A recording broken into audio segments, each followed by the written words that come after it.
چنانچہ چند نوجوان نبی اسلام کی خدمت میں حاضر ہوئے اور کہنے لگے، اے اللہ کے حبیب صلی اللہ علیہ وسلم، من اکیس الناس وحزم الناس، انسانوں میں سب سے زیادہ عقل مند اور سب سے زیادہ سمجھدار کون ہے؟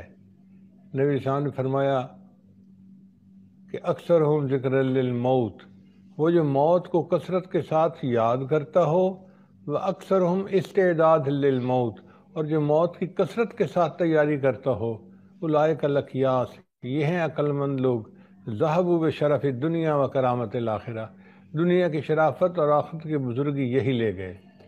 چنانچہ موت کی تیاری کوئی ڈنڈ بیٹھ کے نکالنے کا نام نہیں ہے، کوئی ورزش کرنے کا نام نہیں ہے، کوئی ورک آؤٹ کرنے کا نام نہیں ہے۔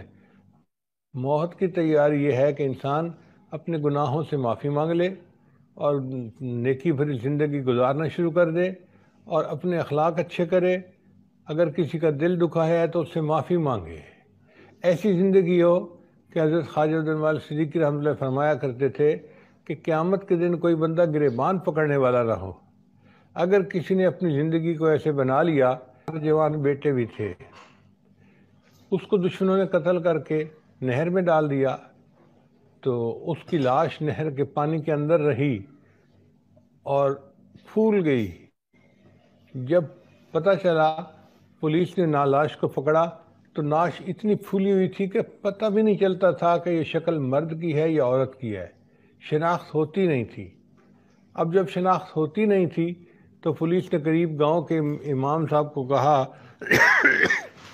کہ جو بھی ہے مسلمان ہے، آپ اس کو نہلا دھلا کر دفنا دیں، کیس کھلے گا تو پھر بعد میں دیکھی جائے گی۔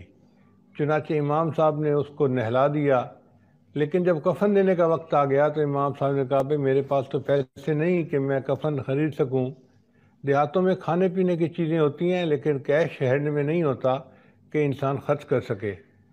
تو بستی والوں نے کہا کہ اچھا پھر اس کے لیے چندہ کر لو۔ چنانچہ مسجد میں اعلان ہوا، لوگوں، لاوارث نعش ہے، اس کو کفن دینا ہے، اس کے لیے چندہ لاؤ۔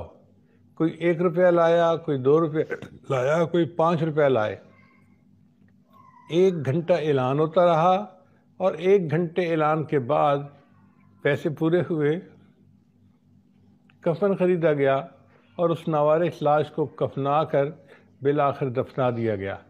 3 مہینے کے بعد جب کیس کی حقیقت کھلی تو پتہ چلا کہ وہ بندہ اپنے علاقے کا نمبردار تھا، کئی کروڑ روپیہ اس کے بینک اکاؤنٹ میں تھا اور 4 مربع زمین کا مالک تھا اور اس پر کنوں کے باغ لگے ہوئے تھے، 4 جوان بیٹے تھے۔